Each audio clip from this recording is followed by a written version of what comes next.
भगवती गंगा धरती पे आने को तैयार हो गई।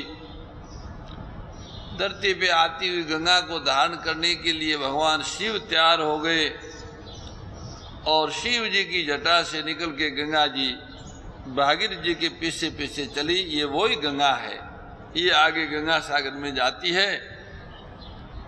और वहां वो पहुंची तो उसने सारे सागर के पुत्रों का तो उद्धार किया ही, पर अब ये निरंतर बहती है जो लाखों लाखों कोटि कोटि जनों के उद्धार का कारण बनती है।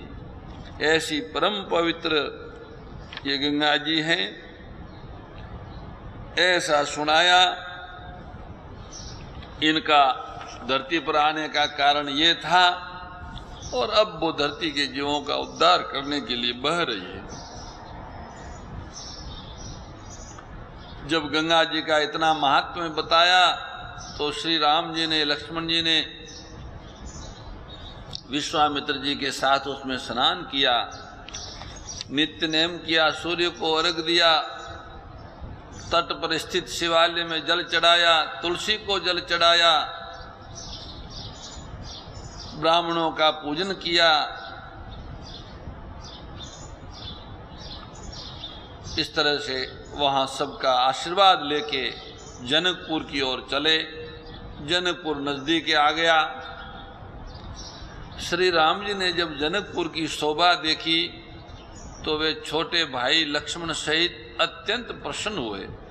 वहाँ अनेकों बावलियाँ हैं, कुएं हैं, नदी और तालाब हैं जिनमें अमृत के समान जल है। मणियों की सिद्धियाँ बनी हुई है। मकरंद रस से मतवाले होकर भौरे सुंदर गुंजार कर रहे। रंग बिरंगे बहुत से पक्षी मधुर शब्द कर रहे। रंग रंग के कमल खिले हैं। सदा सब ऋतुओं में सुख देने वाला शीतल मंद सुगंध पवन बह रहा है। पुष्प वाटिका, फुलवारी, बाग और वन जिसमें बहुत से पक्षियों का निवास है। फूलते फलते और सुंदर पत्तों से लदे हुए नगर के चारों ओर सुशोभित है। नगर की सुंदरता का वर्णन करते नहीं बनता। मन जहाँ जाता है वहीं लोभा जाता है, रम जाता है। सुंदर बाजार है,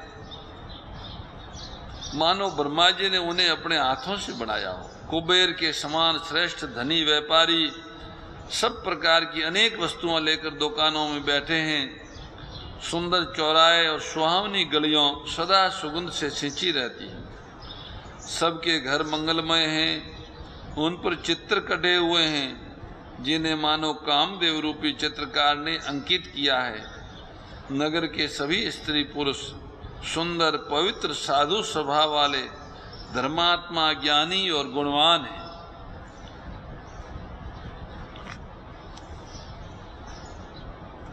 जहाँ जनक जी का अत्यंत अनुपम सुंदर निवास स्थान महल है, वहाँ के ऐश्वर्य को देखकर देवता भी स्तंभित हो जाते हैं। मनुष्यों की तो बात ही क्या, राजमहल के परकोटे को देखकर चित्त चकित हो जाता है। ऐसा मालूम होता है मानो उसने समस्त लोकों की शोभा को घेर लिया है।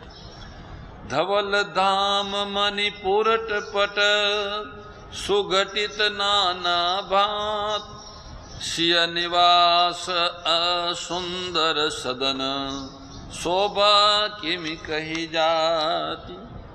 उज्जवल महलों में अनेक प्रकार के सुंदर रीति से बने हुए मणि जटित सोने की जरी के पर्दे लगे हुए हैं।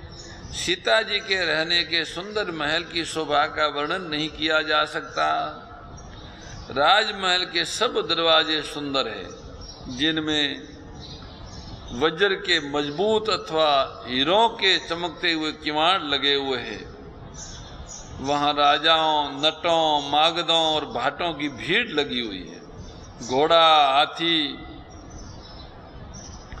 बहुत बड़ी घोड़शालाएं और गजशालाएं, पिलखाने बनी हुई है और सबसे सुंदर सुंदर गौशालाओं का निर्माण किया हुआ है। इतनी अद्भुत शोभा है गौमाताओं की उन गोष्ठों में, कहीं नहीं जा सकती। गऊओं से, हाथियों से, घोड़ों से ये सभी गौशालाएं, घोड़शालाएं, गजशालाएं भरी हुई है। बहुत से शूरवीर मंत्री और सेनापति हैं, सबके घर भी राजमहल जैसे ही हैं। नगर के बाहर तालाब और नदी के निकट जहां तहां बहुत से राजा लोग उतरे हुए, डेरा डाले हुए हैं। वहीं आमों का एक अनुपम बाग है। सुंदर बाग देखकर सब प्रकार से अच्छा देखा, सुहावना लगा। तो महामुनि विश्वामित्र जी ने कहा, हे सुजान रघुवीर, मेरा मन कहता है कि इसी बाग में अपने रुक जाएं। कृपा के धाम श्री राम जी ने कहा, बहुत अच्छा स्वामीन, जहां आप कहेंगे वहीं रुक जाएंगे। वहीं मुनियों के समूह के साथ ठहर गए। और भी मुनि थे। राजा जनक को जब पता लगा कि विश्वामित्र जी आए हैं, तो फिर वो उनको मिलने आए, दर्शन करने आए, उनका पूजन करने आए। संग सचिव सुचि भूरि भट, भूसुर बर गुरु ज्ञात, चले मिलन मुनि नायक ही, मुदित राउ एहि बात सियावर, रामचंद्र भज जय शरणम।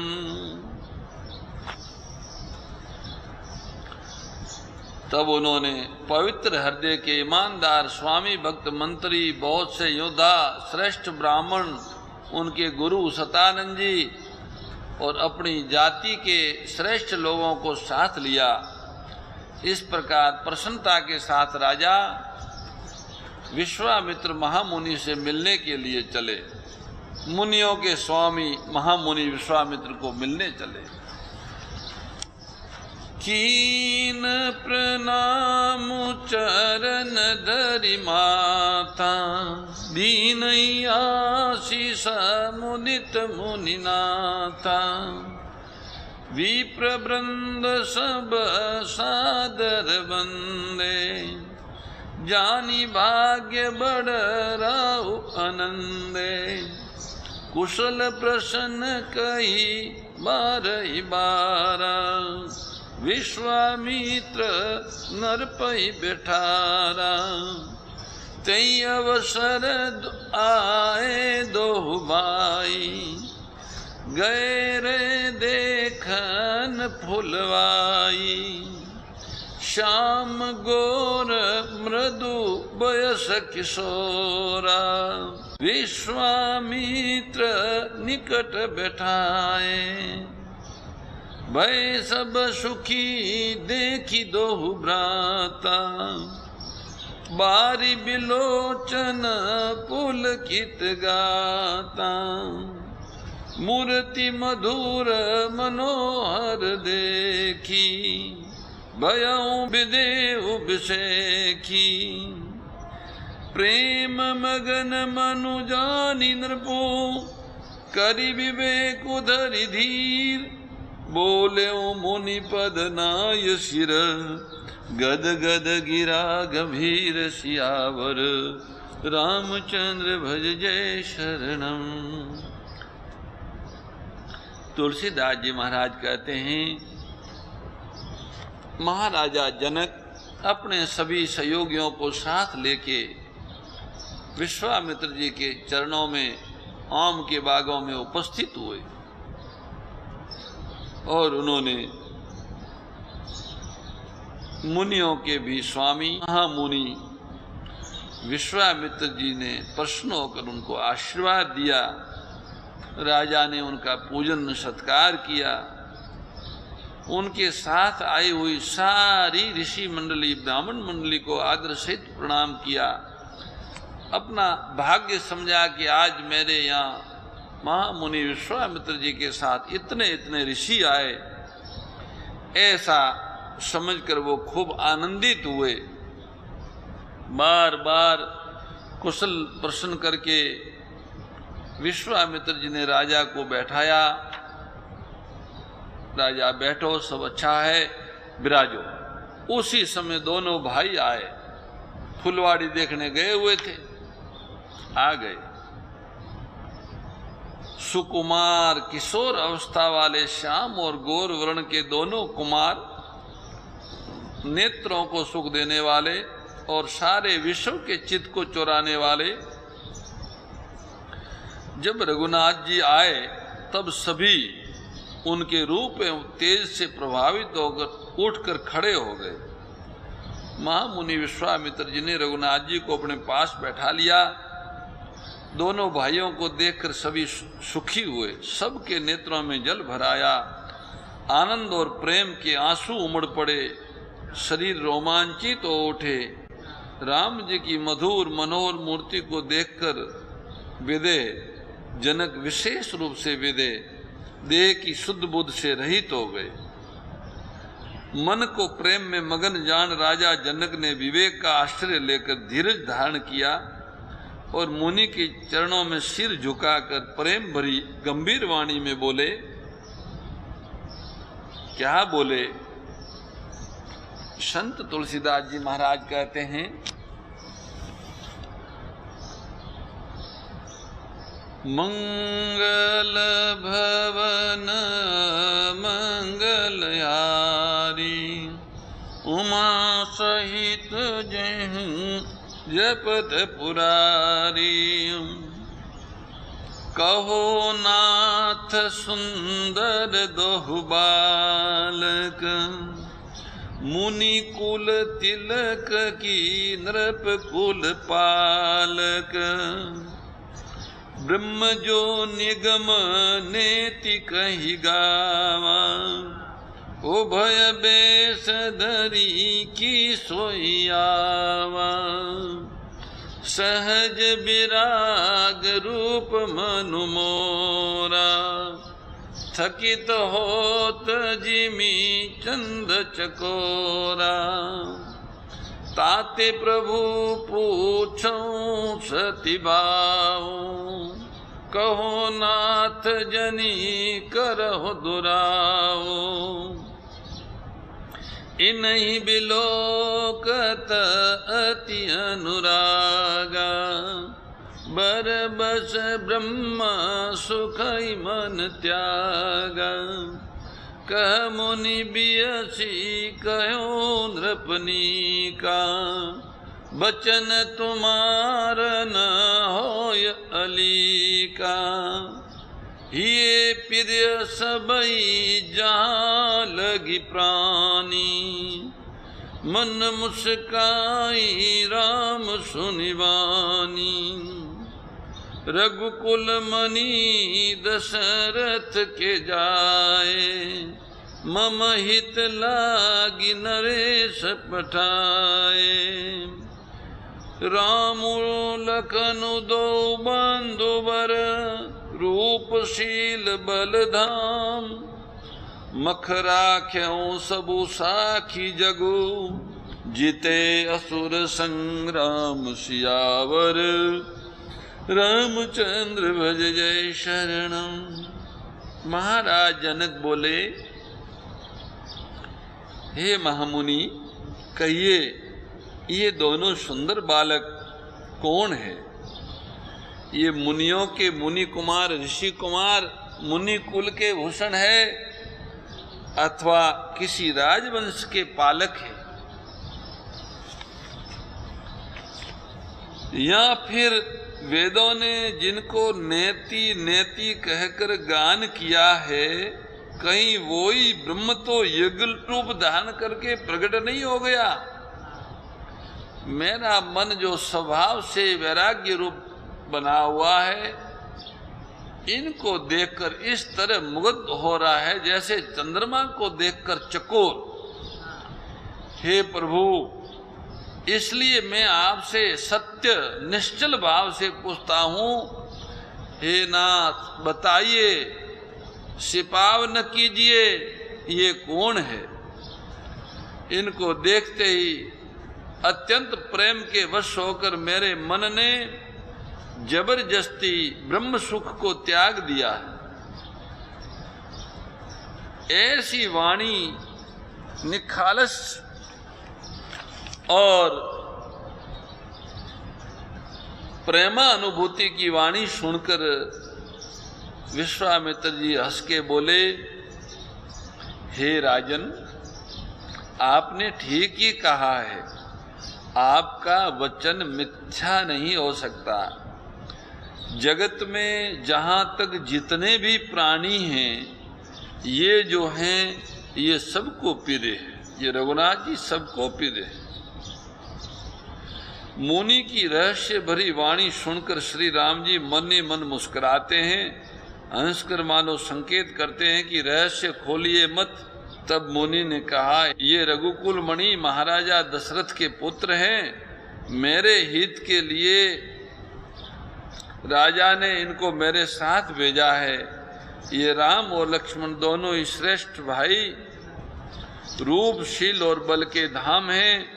सारा जगत जानता है, सारा जगत साक्षी है कि इन्होंने युद्ध में मारीच, सुबाहु आदि समस्त असुरों को जीतकर मेरे यज्ञ की रक्षा की। महामुनि की बात सुनकर राजा दशरथ बोले, मुनि तव चरण देखी कहराऊ, कह न सको निज पुण्य प्रभाऊ। सुंदर श्याम गोर दो भ्राता, आनंदों के आनंद दाता। इनके प्रीति परस पर पावनी, कहीं न जाई मन भाव सुहावनी। सुनो नाथ कह मुदित विदेऊ, ब्रह्म जीव इव सज सनेऊ। पुनि पुनि प्रभु चितव नर नाऊ, पुलक गात और अधिक उसाऊ। मुनि प्रशंसिनाय पद शीसा, चले लवाय नगर यवनीसा। सुंदर सदनो सुखद सब काला, ताबासुले दीन भुआला। करी पूजा सब विधि सेवकाई, गया राओ गर विदा कराई। परम श्रद्धेय गौरीशी स्वामी श्री दत्त शरणानंद जी महाराज की प्रेरणा व मार्गदर्शन में विश्व के सबसे बड़े गौ सेवा संस्थान श्री गोधाम महातीर्थ पथमेड़ा द्वारा संरक्षित लाखों बीमार, विकलांग, वृद्ध एवं अशक्त गोवंश वेद लक्षणा गोमाता की सेवा के साथ साथ भारतीय गोवंश का संरक्षण, संपोषण, संवर्धन एवं उनसे प्राप्त पंचगव्यों का परिष्करण व विनियोग करना, घर घर गोपालन, गो अभ्यारण्य, घास चारा उत्पादन हेतु गोचर भूमि का विकास, गोपालन लोक संस्कृति के पुनर्जागरण हेतु वेद लक्षणा गो महिमा का प्रचार प्रसार करना तथा गोपालक किसानों के स्वावलंबन हेतु गो कृषि अन्न एवं गो दुग्धान का गुणवत्ता युक्त बाजार तैयार करना श्री गोधाम महातीर्थ का पावन उद्देश्य है। आप सभी दानदाता श्री गोधाम महातीर्थ पथमेड़ा द्वारा संचालित गो सेवा महाअभियान में बढ़ चढ़कर सहयोग कर लाखों बीमार, विकलांग, वृद्ध एवं अशक्त गोवंश के गोग्रास सेवा हेतु श्री गोधाम महातीर्थ पथमेड़ा लोक पुण्यार्थ न्यास के बैंक ऑफ बड़ौदा खाता संख्या 084901000232827 IFSC कोड BARB 0 ASHRAM शाखा आश्रम रोड अहमदाबाद में गोग्रास सेवा निमित्त जमा कर सकते हैं। अधिक जानकारी के लिए संपर्क करें 7742093179 7665059999 7073000151।